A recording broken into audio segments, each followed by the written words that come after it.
చిరంజీవి ఎవడు, లేకపోతే జగన్మోహన్ రెడ్డి సైకో, లేకపోతే వాళ్ళు వీళ్ళు అని చెప్పేసి రకరకాలుగా మాట్లాడి ఇది కావాలని ఏమైనా జరిగిందా అనేది నాకు అనుమానం కలుగుతా ఉంది. ఎందుకంటే కామినేని గారు సరే ఏదో ప్రజలు తప్పుగా అర్థం చేసుకున్నారు, లేకపోతే మేము మాట్లాడింది పొరపాటు అనిపించిందేమోనని. మరి దాన్ని నిప్పు రాజేసినటువంటి బాలకృష్ణ గారు ఎందుకు మాట్లాడలేదు? మరి పోనీ బాలకృష్ణ గారు ఏదన్నా ఈగోగా ఉన్నాడు అనుకో, నిజంగానే చంద్రబాబు నాయుడు గారు సభ తరపున క్షమాపణ చెప్పొచ్చు కదా. ఏదైనా అనుకున్నటువంటి మాటలు జరిగితే దాని గురించి ఎవరు పట్టించుకోవాల్సిన పని లేదు. ఏదో అనుకోకుండా జరిగినటువంటి అంశం అని చెప్పి తీసేస్తే సింపుల్ గా పోవును కదా. ఏదో జరుగుతా ఉంది, ఏదో కుట్రలో భాగంగానే ఇదంతా కూడా జరిగిందనేది వైఎస్ఆర్ కాంగ్రెస్ పార్టీ భావిస్తా ఉంది. అయినా వైఎస్ఆర్ కాంగ్రెస్ పార్టీ అధ్యక్షులు జగన్మోహన్ రెడ్డి గారు ఈ రాష్ట్రంలో ఎవ్వరికి ఇవ్వనంత గౌరవాన్ని చిరంజీవి గారికి ఇచ్చి కుటుంబ సమేతంగా మెట్ల దాకా వచ్చి ఎదురు తీసుకెళ్లి ఆయనకి కూర్చోబెట్టి వాళ్ళ కుటుంబానికి అందరు కూడా భోజనం పెట్టి మళ్ళీ రిటర్న్ కూడా మెట్లు దిగి ఆయన్ని వదిలిపెట్టి పోయిన పరిస్థితి ఉంటే, మరి మొన్న తెలంగాణలో జరిగినటువంటి ముఖ్యమంత్రి సభకి పోయిన ముఖ్యమంత్రి గారిని కలవటానికి పోయినప్పుడు కాలు మీద కాలు వేసుకొని ముప్పాతిక వంగి ఇలా కూర్చొని మాట్లాడినట్టువేమో హాయిగా ఉంది వీళ్ళకి. జగన్మోహన్ రెడ్డి గారు ఎదురొచ్చి సాధారణంగా స్వాగతం పలికినారని ఇవాళ చిరంజీవి గారు వాస్తవాలని నిజం అనేది నిదానంగానైనా డెఫినెట్ గా బయటకు వస్తుంది అనే దానికి ఇది పెద్ద ఉదాహరణ. ఆ రోజు ఏం మాట్లాడారు, ఆ రోజు ఏం చేశారు అనేది బయటకు వచ్చి స్వయాన సినిమా హీరోలందరూ కూడా చెప్పినటువంటి పరిస్థితి. కానీ కుట్రపూరితంగా పవన్ కళ్యాణ్ గారు ఆ అంశాన్ని వాడుకొని ఈ రోజు డిప్యూటీ ముఖ్యమంత్రి అయ్యాడు.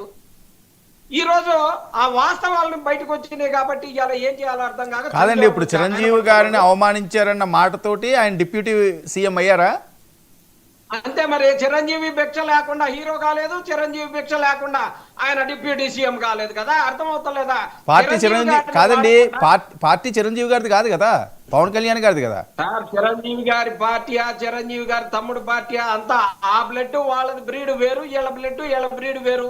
వీళ్ళు వాళ్ళు ఒకటి కాదు కదా. మీదేంటి? మీదేం బ్లడ్, మీదేం బ్రీడ్? ఓకే, వాళ్ళది ఓకే. వైఎస్ఆర్సీపీకి ఏమన్నా ఉన్నదా వేరే బ్లడ్ సంబంధించినటువంటి?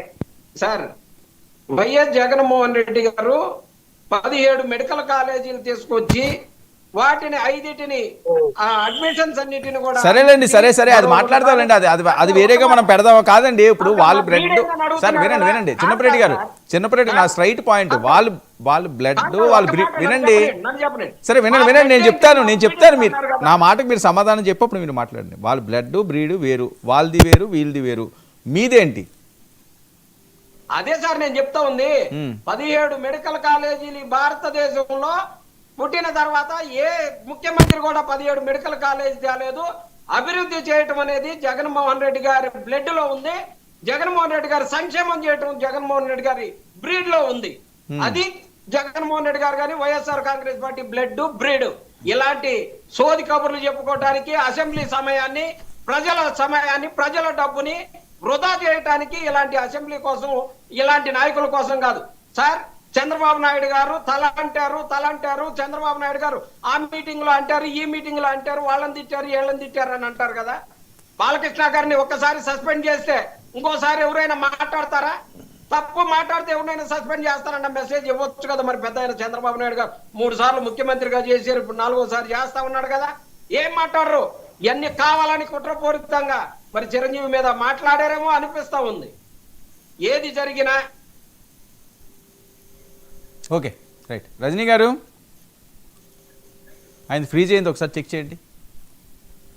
రజనీ గారు నమస్తే. రజనీ గారు ఏం జరుగుతుంది? చిరంజీవి గారు ఈ రాష్ట్రానికి మంచి నటనా చాతుర్యంతో